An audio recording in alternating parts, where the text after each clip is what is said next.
Hi everyone, welcome back to my channel. It's super sunny and warm at the moment, but we got minus 2 this morning. Yeah, we got quite heavy frost. I did not expecting that. But luckily I cover my apricot trees. I got one tree in my front yard, one tree in my backyard, and I cover both of them because my nectarine tree, you see my nectarine tree, they have been blooming for a while, and normally they very heavy cropper. So I thought that if I lose some of the nectarines, the baby one, that could be fine, and my plums as well. But for the apricot trees, normally they're not heavy cropper, so I try to protect them, the delicate blossom and maybe the delicate baby fruit as well.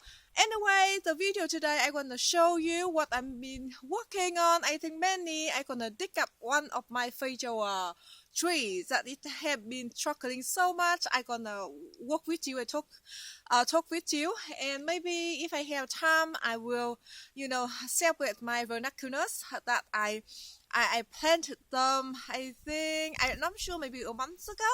Anyway, they are in the nice kind of in the trays, and I need to separate them.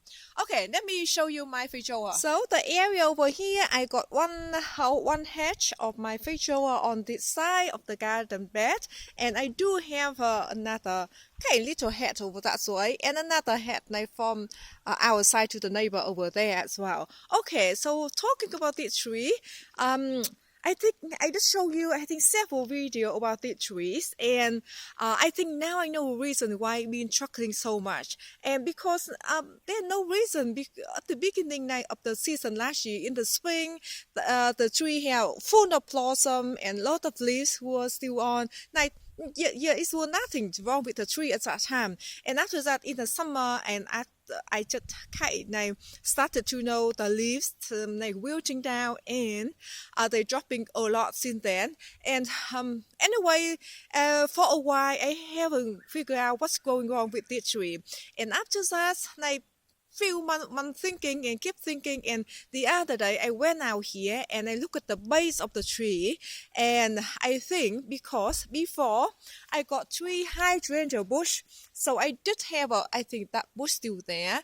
Oh no, that's one still there. I did move one bush that way, and one bush I put it in one of the planter in my backyard. So anyway, in the summer, those hydrangeas bushes they wilt down a lot, and after that, like right in the middle of the day, and after that, I get the hole and I just let it like trigger or like on the soak for a while, and I think after that, a lot of water run into the root bone of the feijoa, and after that, I think it kind of cooks the tree actually. Yeah. Anyway, so I think it's the same happened to one of my box container, and at the beginning I didn't know what's going on with this tree, and more lately and lately I saw more die back on the top here, and I don't think it's gonna come back to into the flourish like it was before. So I think I'm going to dig it out actually. I'm going to dig it out and replace with a young tree that they just got there just from Bunnings. Okay, let me walk down over there. Let me show you about the trunk of the tree. Okay, so I hope you can see clearly. I think maybe the water run down too much to the trunk, like when I water the hydrangea right in the middle of the day, so it kind of cooked the barks or the trunk actually. And the other day I dug around here, and I saw that the whole area here all the way around the outer side of the tree is kind of like no more skin, no more barks of the tree. So I don't think it's gonna go back to life anymore. So I'm going to dig it out, and the little tree. Let me show you. So this area more clearly. So I have one hydrangea bush here, and I got one more over here, and another one around here actually. I planted together with you when they were tiny little plant. I grew them for the cutting, and after that, a few months ago, I dug one tree up. I put to that spot, and one more tree over here. I moved to the planter. I just show you that in my the garden tour in my back. Yeah, I'm not sure you remember that planter or not, but anyway. I think I'm gonna just maybe cut some of the big branches down here. Maybe I just saw saw them down a little bit, and after that I got more room to to dig the root bone out. Okay, let me just show you here the little plant I got it from Bunning yesterday. Luckily they still have some there, and I think most of them they will dry out so much, Okay, a little bit awkward. Okay, so at the end I picked the tree, not too large. I mean the tree still look small, the same size when I planted my hedge actually 4 years ago. The same, yeah. And after 4 years, you can see how much they grow, and they bear a lot of fruits. I love them. Okay, so, and because of spot over there, you can see that it doesn't look as nice. They got something plant trees getting over there or dying over there and make a very big hole between the trees. So I want something like cover that spot. I think I have to wait maybe at least 2 more years for the trees start to bushing out and kind of filling to that gap at least. Okay, so over here, let me show you some of my seedling. Oh, look at it, the tree, the nectarine tree. Beautiful, lot of bees flying around. Let me show you some of my beautiful daffodil. This is dapple variety. Yeah, a lot of my daffodil, they mean the beautiful variety that they start to bloom, looking very pretty. Example, this one, oh, the bee here, I did the ice king, I think. And this one is different one. I don't remember the name though. I planted this area, I think, 2 years ago, but very pretty. And a lot my other daffodil on the other side as well. Oh, I got more daffodil full house over there. Very full blooms. Let me show you this one as well. Lots of beautiful daffodil. So pretty. Okay, let me show you my seedling. Okay, over here, I got the whole tray of Ranunculus palms that I planted in this tray. Do you know what is it tray? This is, the school's trays. That normally my father-in-law bought a lot of school like to do the garden beds for my garden, and I told him keep the container like this. I just drill some drainage hole at the bottom and make it perfect greenhouse for this. So the combs I soak them in the water for 3 hours. After that I plant them in this tray actually, and I just close, it's the lid, and I just close it. And after that, only a few days, and they start sprouting very, very fast. I don't think it was a month ago. I think just around 3 weeks ago. Yeah. Anyway, I ordered the combs from Garden Express, and the whole area, the combs, the whole, I think nearly 20 plants, 16 or 18. And it was, I think, $8 or $9. I got them on special. But if you buy the bigger plant, they already starting to bloom, and or from Bunnings or from the nursery can be $20 each. So this way take a little bit longer for them to grow, but they can, and I mean that means I can have a lot of plants. And this is the mix on several different kind of color actually. If I still have the picture, I will show you on the screen so you can have a look. But anyway, this way I have more variety, and then I can have a lot of combs in the future. Okay, so over here let me show you some of my seedling. I sold my seedling quite late this season, but several things I'm so excited. You can see a whole lot of my seeds over here. These are the rock melon seedling that I saved the seed from last year, that I have it together with you, the fruit, and I saved the seed, and you can see they're sprouting so much. I don't think I need so many of them. And on this row, this is the loofah that I saved the seed from the loofah. I show you on the video, like how I save the seed and have it the loofah. Yeah, and I didn't expecting they come up quite nicely, because over 2 years ago. And on this side, I still have few of the loofah seed net from my friends gave me 2 or 3 years ago. And I thought they were a little bit old, they didn't come up. But actually they do come up. They got one here, and I think this one start to come up too. But not as fast like the one I saved them, Look at that, you can see what a difference. This one only start growing, and this one already, forming the leaves. Down over here, I got 2 variety of the tomatoes. I just normal tomatoes. The seeds I just got from Bunnings, and the whole row over here they are eggplants, and this one different kind of eggplant. They are white color actually. This is kind of experience for me. When they producing, and I can I can talk about that as well because at the moment they just tiny little sitting shooting up. I do have some cucumber. They shooting up as well. So 4 cucumbers, two zucchini, one green zucchini. I have only one seed of the green zucchini, and I just planted, and they yeah it's going very well. Okay, I think that it. Let me just start digging the tree.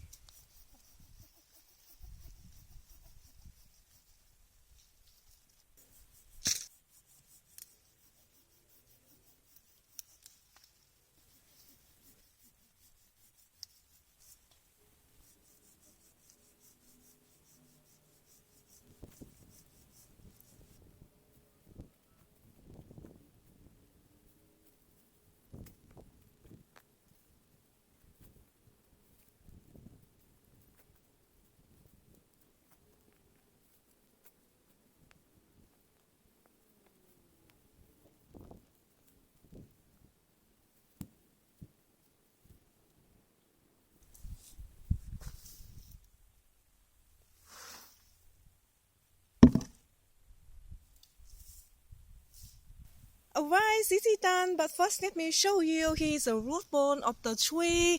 I think mostly down at the bottom here, the root or like rotten, and down on the top here, you see like on rotten or the trunk of the tree here like it.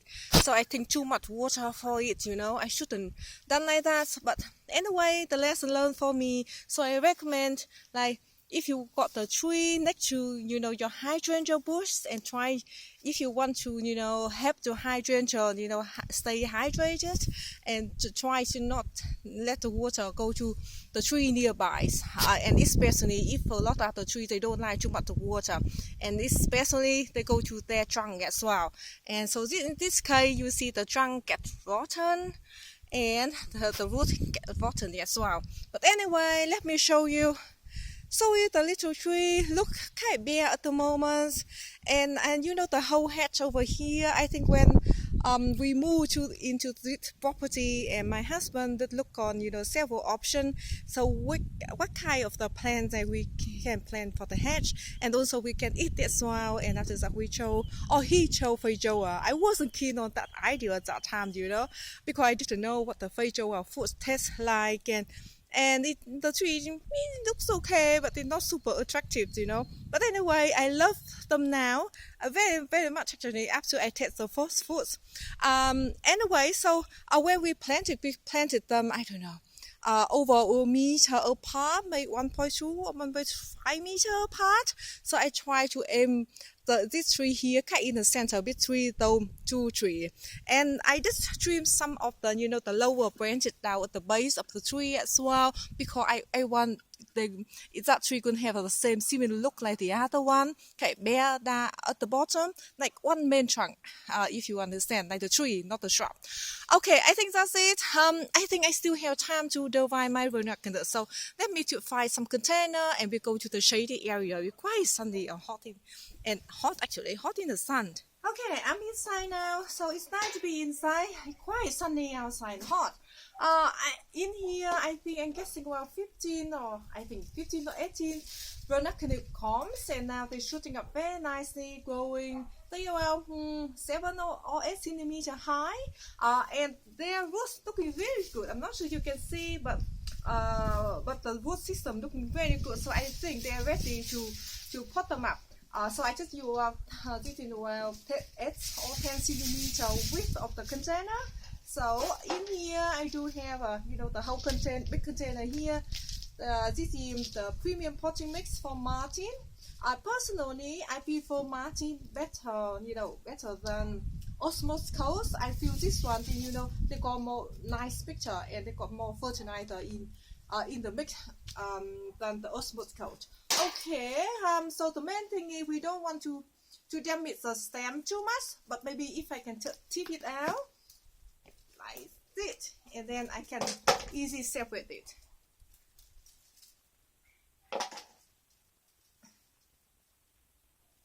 me see. And I don't want to damage the wood too much either. Okay. I hope you can see me clearly, or see me I'll see what I'm doing actually. This is the first time I grow some binoculars.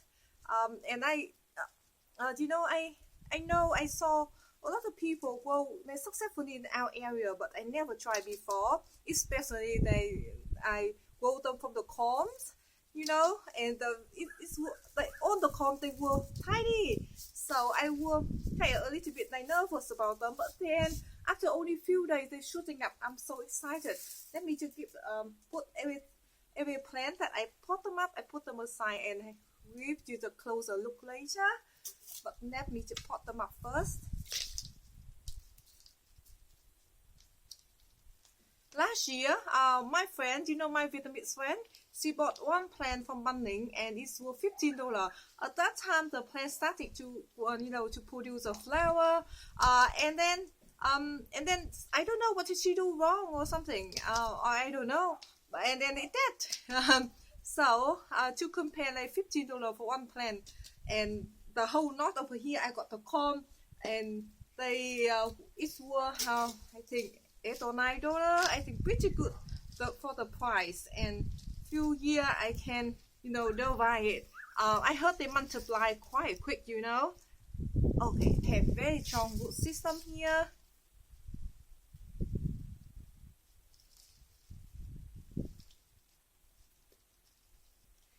And if you watch my video and you wrote the vernacular before, please let me know. I would love to hear some tips.